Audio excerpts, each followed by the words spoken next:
Hello students, welcome to this upcoming video. This is the second video of the series Chemical Equations and Reaction. तो इस आज के video में हम quickly देखेंगे कि केमिकल इक्वेशंस को कैसे रिप्रेजेंट किया जाता है, एज वेल एज हम ये भी देखेंगे कि कैसे उसको बैलेंस करते हैं। तो सबसे पहले हम आ जाते हैं केमिकल इक्वेशंस पे। केमिकल इक्वेशंस को लिखने का बहुत ही सिंपल तरीका है। इसकी लेफ्ट हैंड साइड में लिखा जाता है रिएक्टेंट्स को, और इसके राइट हैंड साइड में लिखा जाता है प्रोडक्ट्स को। और जब मैंने ये लिखा प्रोडक्ट्स और रिएक्टेंट्स को कैसे सेपरेट किया जाता है, एक एरो से, जो कि हमेशा पॉइंट करता है टुवर्ड्स द प्रोडक्ट्स। जैसे कि ये है रिएक्टेंट्स, मैग्नीशियम और ऑक्सीजन रिएक्टेंट्स थे, और मैग्नीशियम ऑक्साइड यहाँ पे प्रोडक्ट है।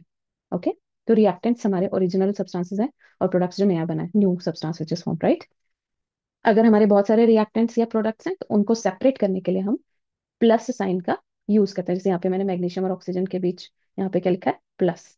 राइट, प्रोडक्ट्स में भी अगर ज्यादा प्रोडक्ट होंगे तो प्लस साइन सेपरेट किए जाएंगे। तो ये जो इक्वेशन है इसमें हमने सिंपल नेम्स लिखे हैं, मैग्नीशियम ऑक्सीजन। तो जब हम नेम्स लिख देते हैं डायरेक्ट रिएक्टेंट में प्रोडक्ट्स के इक्वेशन में, उस तरह की इक्वेशन होती है वर्ड इक्वेशन। ओके, इससे शॉर्टर इक्वेशन भी होती है जिसको हम केमिकल इक्वेशन बोलते हैं। तो chemical equation is a shorter way of representing chemical reactions, और इसमें हम यूज करते हैं केमिकल फॉर्मूला। मतलब हम नाम नेम्स नहीं लिख के केमिकल फॉर्मूले लिखते हैं। जैसे मैग्नीशियम का हो गया Mg, ऑक्सीजन का O2, और मैग्नीशियम ऑक्साइड का फॉर्मूला है MgO, राइट। तो रिएक्टेंट और प्रोडक्ट वैसे ही लिखने हैं। राइट हैंड साइड में हमारे आगे प्रोडक्ट्स, लेफ्ट हैंड साइड में हमारे रिएक्टेंट्स, एरो से ही सेपरेट हो रहे हैं यहाँ पे भी।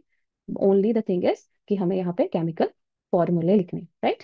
Okay, now let's move to the next topic which is balanced chemical equations. तो इसको सिंपली हम समझ लेते हैं। जैसे अगर मैं लिख लूँ 1 + 9 = 5, कैसे पॉसिबल है? नहीं, ये बैलेंस नहीं है, right, this is not correct. वैसे ही हमारी इक्वेशंस भी बैलेंस्ड होनी चाहिए। मतलब बैलेंस्ड मतलब क्या होता है कि जितने नंबर ऑफ एटम्स हैं हमारे रिएक्टेंट्स में, उतने ही नंबर ऑफ एटम्स हमारे प्रोडक्ट्स में भी होने चाहिए। ओके, ये एक्चुअली आया law of conservation of mass से, अकॉर्डिंग टू विच हमने सीखा था 9th क्लास में कि कभी भी ना रिएक्शन में ना ही कोई एटम डिस्ट्रॉय होता है, ना ही कोई एटम बनता है, बस वो रीअरेंज होते हैं, राइट। तो इसीलिए जो टोटल मास होना चाहिए एलिमेंट का लेफ्ट हैंड साइड में, और जो टोटल मास एलिमेंट का राइट हैंड साइड में है, वो इक्वल होना चाहिए। इसीलिए नंबर ऑफ एटम्स भी इक्वल होने चाहिए, राइट। जैसे कि एग्जाम्पल्स के लिए हम ये वाली इक्वेशन देख लेते हैं। जिंक लेफ्ट हैंड साइड में 1 है, प्रोडक्ट्स में राइट हैंड साइड में भी 1 है। हाइड्रोजन देखो, यहाँ पे 2 हाइड्रोजन है, यहाँ पे भी 2 हाइड्रोजन है, राइट। उसी तरह अगर आप सल्फर देखोगे तो दोनों साइड सल्फर भी 1 1 है। और अगर आप ऑक्सीजन देखोगे तो ऑक्सीजन भी दोनों साइड कितने हैं, 4 4, राइट। देखो यहाँ पे 4 और 4, ठीक है। तो ये बैलेंस्ड इक्वेशन है। पर जरूरी नहीं हमेशा आपको बैलेंस्ड ही इक्वेशन मिलेगी, राइट। देखो जैसे इस इक्वेशन को देखो, आयरन 1 है, हाइड्रोजन, ओके आयरन को देखते हो पहले। आयरन इस साइड 1 है, एक ही एटम है ना, 1 एटम है आयरन का। पर अगर आप राइट हैंड साइड में देखोगे तो 3 एटम्स हैं।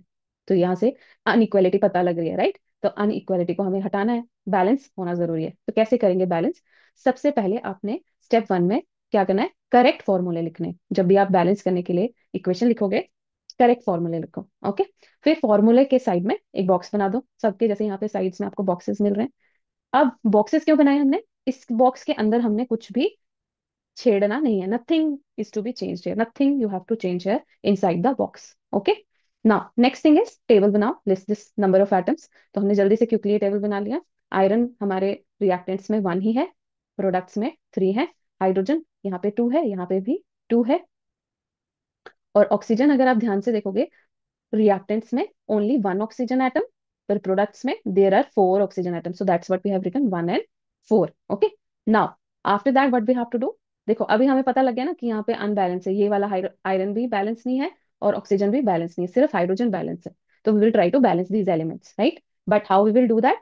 Now the next step is we have to select that compound जिसमें मैक्सिमम नंबर ऑफ एटम्स हो। Very very important. अब अगर मैं इस इक्वेशन में देखो कौन से कंपाउंड में सबसे ज्यादा एटम्स हैं, इस वाले में, राइट। आयरन में, आयरन के 3, ऑक्सीजन के 4, सबसे ज्यादा इसी में। तो इससे स्टार्ट करेंगे, ओके।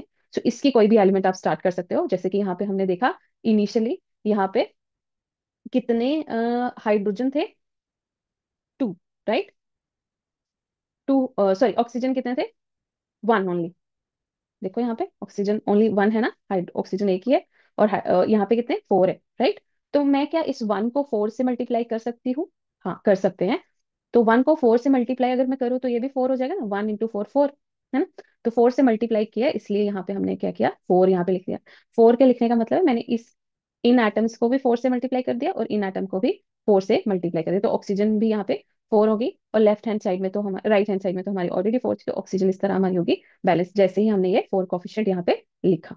अब हमने जब यहाँ पे 4 लिखा तो हाइड्रोजन कितने हो गए, मल्टीप्लाई हो गया ना यहाँ पे भी, 4 और 2 था तो 4 इंटू 2 हो गया, 4 × 2। तो यहाँ पे हाइड्रोजन कितने हो गए, 8। पर हमारे राइट हैंड साइड में तो 8 है ही नहीं, 2 है, तो इसको भी 8 कर देंगे। तो 8 कैसे करेंगे, यहाँ पे भी हम 4 से मल्टीप्लाई कर देंगे, फिर से 4 से मल्टीप्लाई कर रहे हैं तो हमने क्या तरीका है, कॉफिशिएंट यहाँ पे 4 लिखना है, राइट। इसके 2 को हमने 4 से मल्टीप्लाई करना है ना। तो कैसे लिख करते हैं 4 से मल्टीप्लाई, 4 आगे लिखते हैं, कॉफिशिएंट बना देते हैं उसको, राइट।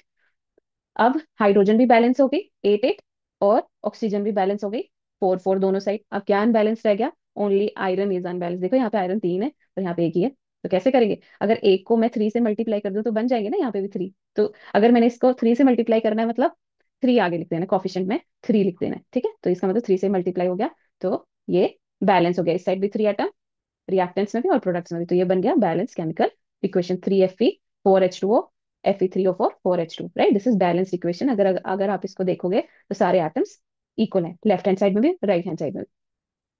अगर आपको इसके फर्दर इसको और अच्छे से लिखना है तो आप इसमें लिखोगे symbols for the physical state, मतलब कौन सी एलिमेंट कौन सी स्टेट में है, या कौन सा कंपाउंड कौन से स्टेट में है। जैसे कि गैस में है, लिक्विड में है, एक्वेस में है, या सॉलिड। एक्वेस क्या होता है, एक्वेस मतलब कोई भी आप सॉल्ट या कंपाउंड है उसको वाटर में डिजोल्व करते हो तो सॉल्यूशन एक्वेस होता है, राइट। तो आयरन, जैसे यही इक्वेशन को हमने लिखा है स्टेट्स, तो आयरन है सॉलिड स्टेट में है, वाटर गैसियस स्टेट में है, और Fe3O4 सॉलिड स्टेट में है, और H2 गैसियस स्टेट में, राइट। तो स्टूडेंट्स इस तरह से हम बहुत ही इजीली किसी भी केमिकल इक्वेशन को बैलेंस कर सकते हैं, राइट। अब जल्दी से आप मुझे ये वाली इक्वेशन Mg+O2 गिविंग MgO, इस इक्वेशन को, बहुत सिंपल है, इसको बैलेंस करके दिखाओ। जल्दी से कमेंट कर दो what will be the answer, कैसे किसके आगे क्या कोफिशिएंट लिखेंगे, balance this, okay. Try to balance it out. Thank you so much students. और इसके लिए मैं आपको और भी क्वेश्चंस दूंगी जो कि आप प्रैक्टिस कर सकते हैं बैलेंस करने के लिए। So please practice them, practice is very very important concept. तो बस इतना ही, okay. Thank you so much students, bye bye.